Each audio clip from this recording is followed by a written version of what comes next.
Hola, bon dia, bona tarda. En l'últim vídeo vam estar parlant del present habitual i vam fer la forma afirmativa.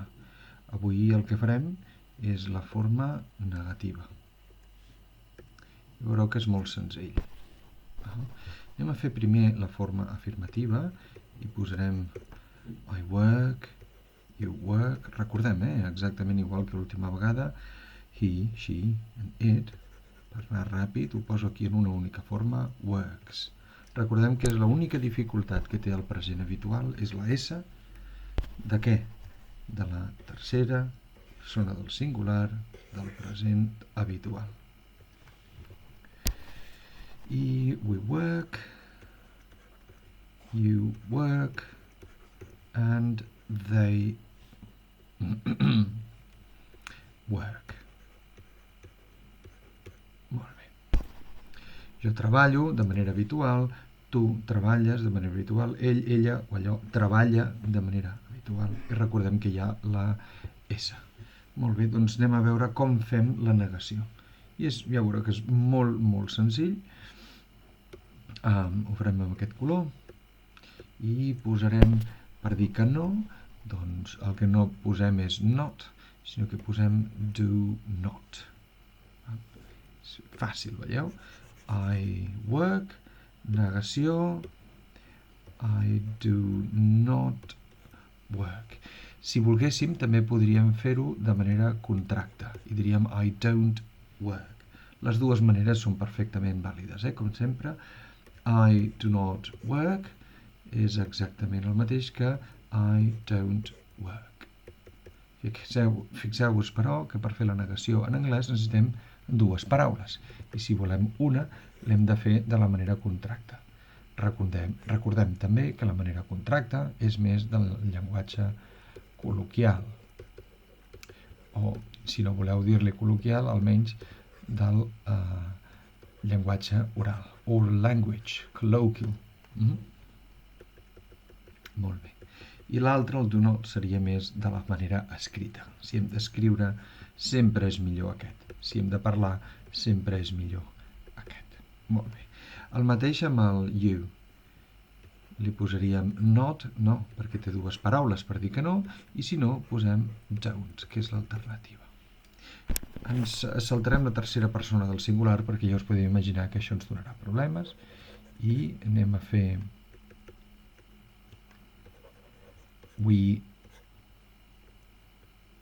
com que són dues paraules, we do not work o we don't work, you do not work o you don't work, la que més us agradi, i they do not work o they don't work. Recordeu, com sempre, que aquest apòstrof el que ens està dient és que aquí falta una lletra.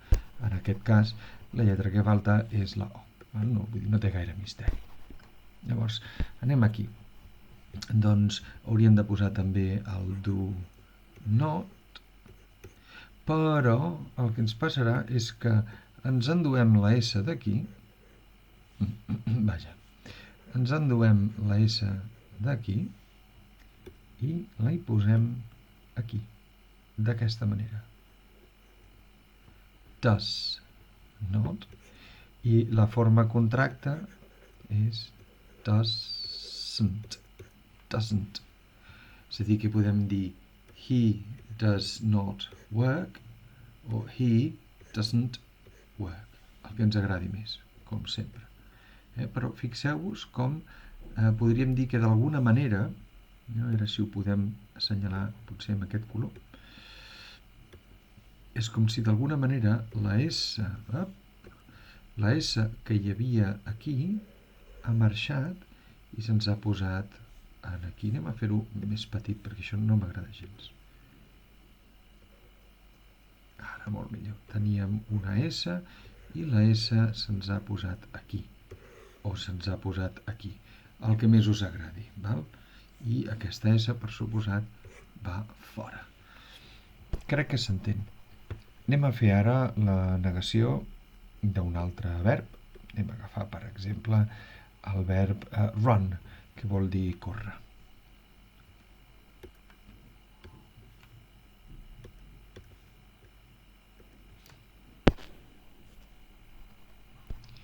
vaig fent, mentrestant, vaig fent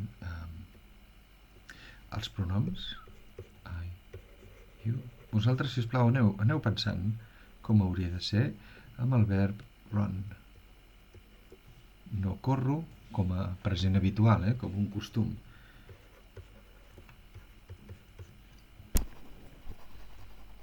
El plural.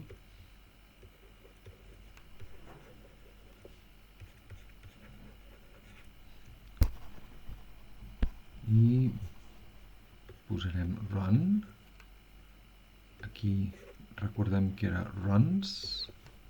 En l'afirmativa, jo corro, tu corres, ell, ella i allò corre. Run, run i run. I ara anem a fer la negació. I com heu vist ja, doncs posarem aquí I do not run. You do not run. Recordeu que on posem do not també podem posar don't. I on podem posar does not podem dir doesn't. Per tant, aquí, he, she, it, és does i aquesta S l'hem posat aquí. Does not run. He does not run. She does not run. It does not run. I la part més fàcil de totes. Do not run. You do not run. And they do not run. Per tant, manera de resum. El que no podem dir mai és per dir ell no corre, el que no podem dir ell no corre, no podem dir he not run. Primer de tot, perquè com que el subjecte és he, d'alguna manera li haig d'enviar una S aquí i en la negativa no puc negar amb una única paraula, sinó que haig de posar do not run, la S la posem aquí, does not run. He does not run. Ho podem veure així o simplement ho podem fer d'una manera més memorística o menys raonada, que seria de dir que en la negativa, quan és tercera persona del singular del present habitual, no porta la S en la negació, perquè la S ja apareix en el does o en el doesn't. Bé, doncs això seria la negació amb qualsevol verb en present habitual, que recordeu, sempre us recordo, és aquell que utilitzem per parlar de les coses que passen sovint, els costums, etc.